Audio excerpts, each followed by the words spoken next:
कभी सोचा है कि जब हम चलते हैं तो हमारे पैर जमीन पर क्यों टिकते हैं? या फिर जब किसी चीज को धकेला जाता है तो वो हमेशा के लिए चलती क्यों नहीं रहती?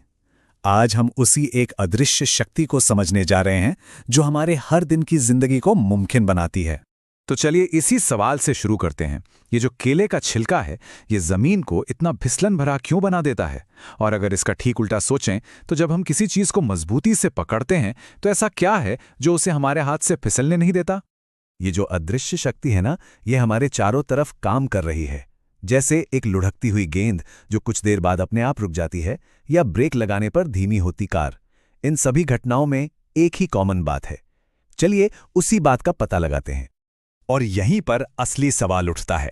देखिए, ब्रेक लगाना तो समझ आता है, हम जानबूझकर गाड़ी को रोक रहे हैं। लेकिन जरा सोचिए, अगर आप साइकिल चलाना बंद कर दें और पैडल मारना छोड़ दें तो वो अपने आप धीमी होकर क्यों रुक जाती है? उसे कौन सी ताकत रोक रही है? इस अदृश्य शक्ति का एक नाम है। अंग्रेजी में इसे कहते हैं फ्रिक्शन, और हिंदी में हम इसे जानते हैं घर्षण के नाम से। जी हां, यह वही बल है जो हमेशा हमेशा गति को रोकने की कोशिश करता है। तो अगर आसान शब्दों में समझें तो घर्षण आखिर है क्या?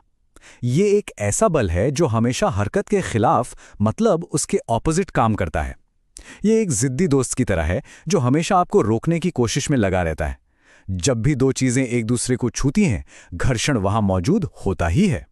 और घर्षण का एक सबसे जरूरी नियम है, ये हमेशा उल्टी दिशा में काम करता है। अगर आप किताब को बाईं ओर धकेल रहे हैं तो घर्षण उसे दाईं ओर खींचेगा, और अगर दाईं ओर धकेल रहे हैं तो घर्षण बाईं ओर से जोर लगाएगा। मतलब सीधी सी बात है, ये हमेशा आपकी कोशिश का विरोध करेगा। लेकिन सवाल यह है कि ये घर्षण पैदा कैसे होता है? मतलब आखिर ऐसा क्या है जो सतहों को एक दूसरे से चिपकने या रगड़ने पर मजबूर कर देता है? इसका जवाब हमें बहुत ही सूक्ष्म, मतलब माइक्रोस्कोपिक लेवल पर मिलता है। देखिए, कोई भी सतह, भले ही वो हमें शीशे की तरह एकदम चिकनी क्यों न लगे, माइक्रोस्कोप के नीचे देखने पर ऊबड़ खाबड़ होती है। उसमें बहुत छोटे छोटे पहाड़ और घाटियां होती हैं। जब दो ऐसी सतह एक दूसरे के संपर्क में आती हैं तो उनके ये पहाड़ और घाटियां एक दूसरे में फंस जाते हैं, बिल्कुल वैसे ही जैसे दो कंघियों के दांत आपस में फंस जाते हैं। इसी फंसाव को इंटरलॉकिंग कहते हैं, और असल में यही घर्षण पैदा करता है। तो इसका मतलब एकदम सीधा है, सतह जितनी ज्यादा खुरदुरी होगी उसमें उतने ही ज्यादा ये पहाड़ और घाटियां होंगी, और जितनी ज्यादा ये अनियमितताएं होंगी, इंटरलॉकिंग उतनी ही मजबूत होगी और घर्षण का बल भी उतना ही ज्यादा होगा। तो अब सवाल ये उठता है कि घर्षण हमारा दोस्त है या दुश्मन? सच तो ये है कि दोनों है। ये एक ऐसी जरूरी मुसीबत है जिसके बिना हम जी नहीं सकते, लेकिन हाँ, कभी कभी हमें परेशान भी करता है। चलिए देखते हैं कैसे। एक तरफ घर्षण हमें चलने, लिखने और चीजों को पकड़ने में मदद करता है।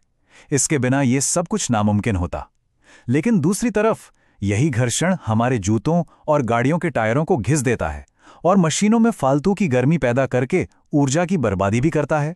जरा सोचकर देखिए, अगर घर्षण न होता तो क्या होता? हम एक कदम भी नहीं चल पाते, फिसलते रहते। कोई इमारत खड़ी नहीं हो पाती क्योंकि ईंटें एक दूसरे पर फिसल जाती। हमारी आज की दुनिया जैसी है वैसी हो ही नहीं पाती। और ये बात बिल्कुल सही है। घर्षण एक ही समय पर चीजों को खराब भी करता है और बना भी सकता है। यह हमारे जूतों को तो घिसता है, लेकिन यही हमें सर्दियों में हाथ रगड़कर गर्मी भी देता है, और माचिस जलाने में भी तो यही मदद करता है। अब अच्छी बात यह है कि हमने इस बल को अपनी जरूरत के हिसाब से बदलना सीख लिया है। जी हां, हम इसे जब चाहें बढ़ा भी सकते हैं और जब चाहें घटा भी सकते हैं। चलिए देखते हैं कैसे। जब हमें मजबूत पकड़ चाहिए, जैसे कि गाड़ी चलाते हुए, तो हम सतह को और खुरदुरा बना देते हैं, जैसे टायरों पर बने डिजाइन या खांचे। इससे घर्षण बढ़ जाता है। और जब हमें चीजों को तेजी से और आसानी से चलाना हो तो हम सतह को चिकना बना देते हैं, जैसे मशीनों में तेल या ग्रीस डालकर। इससे घर्षण कम हो जाता है। अच्छा, घर्षण कम करने का एक और बहुत ही शानदार तरीका है लुढ़काना। किसी भारी चीज को जमीन पर खींचने में कितनी मेहनत लगती है ना, लेकिन अगर उसी चीज को कुछ पेंसिलों के ऊपर रखकर लुढ़काया जाए तो ये बहुत आसान हो जाता है। ऐसा इसीलिए है क्योंकि रोलिंग फ्रिक्शन यानी लुढ़कने का घर्षण खींचने वाले घर्षण से कहीं ज्यादा कम होता है। और बस यही सिद्धांत पहिए के आविष्कार के पीछे है, जो शायद इंसानियत की सबसे बड़ी खोजों में से एक है। पहिए ने भारी चीजों को खिसकाने की जगह लुढ़काना मुमकिन बना दिया, जिससे घर्षण बहुत बहुत कम हो गया और हमारी दुनिया हमेशा के लिए बदल गई। तो आखिर में आपके लिए एक पहेली है जो इस बल के अजीब से स्वभाव को दिखाती है। मैं गति का विरोध करता हूं, फिर भी मेरे बिना गति संभव नहीं है। मैं हमेशा वहीं होता हूं जहां दो सतह मिलती हैं। बताओ मैं क्या हूं? जी हां, इसका जवाब है घर्षण। अगली बार जब आप चलेंगे या कुछ लिखेंगे तो इस अदृश्य शक्ति को जरूर याद रखिएगा।